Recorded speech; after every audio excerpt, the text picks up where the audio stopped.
Mike Bako joins me now for a closer look at the economic impact of the NBA Finals. He's sports editor at dailynational.com. Great to see you, Mike. Good to see you as well. Well, I know I've seen packed stadiums and arenas since the fall. Would you say live sports are back to pre-pandemic levels? What are you seeing and what are people saying? Well, if you just watch the games, you just see it right there. Very few, if any, restrictions in any arenas, even in San Francisco and in California, no real requirements. Interestingly enough, the broadcasters for the game actually came down with COVID. Mike Breen, Jeff Van Gundy, the analysts, won't be broadcasting the game for ABC. So COVID is not completely in the rearview window, but in terms of major sports here in the U.S., the NBA Finals throughout the whole NBA season, the NFL, Major League Baseball, very few, if any, restrictions. Yeah, people are definitely buying tickets. We heard there that the nosebleeds at this game, $700. I heard from the reporter up to $30,000 for floor seats. What do you make about the ticket prices these days? Is inflation impacting the prices? And really, what are people willing to pay?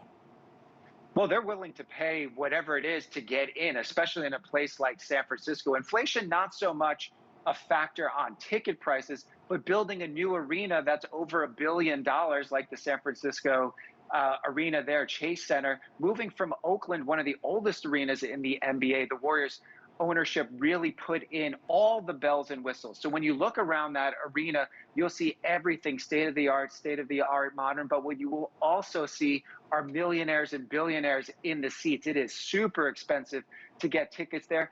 That person who could find tickets for $700, I would probably snap those up because those are probably going to be way up top, but those are going to be the cheapest seats that you're looking at. Game 1, Game 2 in San Francisco, those are going to be at the bottom scale in terms of the secondary market, between $5,000 and $10,000 for a close-in seat. If this went to Game 6 or Game 7, you're probably looking at upwards of $25,000, $50,000 in San Francisco to get close to court.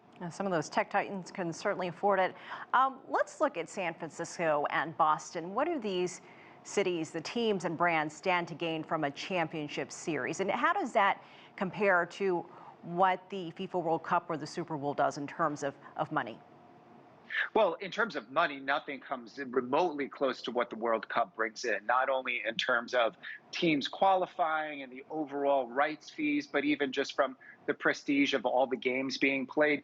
NBA Finals is certainly prestigious for these organizations. The whole way that the Golden State Warriors were able to build this billion-dollar arena in San Francisco was because they started to win championships. They got Steph Curry, a transcendent player. They've been in the finals 6 out of the last 8 years. They've won 3 championships. Certainly looking across at the Boston Celtics, one of the most storied franchises in all of sports, certainly right up there with the Lakers in terms of NBA championships at 17. So when you look at what happens with these teams, it's just sort of like manifesting itself that the more that they win, the more they're able to put into their teams, the more they're able to spend on free agents, their TV contracts on a local level go up. And then certainly when you just think about from a ticket perspective, it's a lot easier to sell season tickets and a lot easier to raise ticket prices when your team is an NBA champion. Well, you mentioned Steph Curry. For all of our international watchers and casual fans, who are some other guys to keep an eye on? And of course, I got to get your prediction for the series.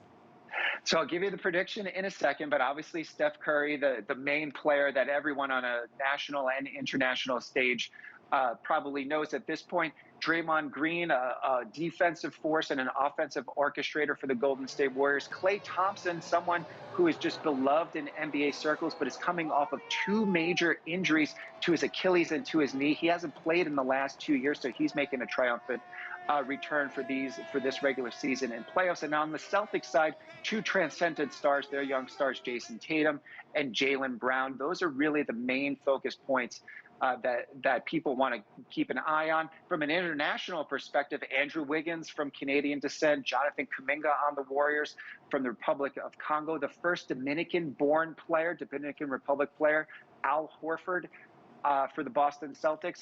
and for the Boston Celtics, a team that I think will lose in 6 games to the Golden State Warriors. Ooh. I think they'll give them a run for their money, but I think there's too much offensive firepower. And as good as the Celtics are on defense, I think there's going to be too many games where Steph Curry has a big game, Klay Thompson has a big game. They have too many offensive weapons that can do the job. I think they're going to pull it out in 6. Wow, some fighting words from some folks. Got to ask you real quick about the current state of China NBA relations as we wrap up this season. What's your quick take? The quick take is that it has thawed and very much undercover. They have not been on national TV in China for the last 3 years since all of the controversy with Daryl Morey's tweet, the former GM for the Houston Rockets. That's been 3 hard years and billions and hundreds of millions of dollars lost by not being played in China. Right now, they are back on national TV. The relationship has thawed. That's good news for the NBA, good news for the players, because a lot of that money goes into the salary cap as they split those revenues. So they're back on good terms.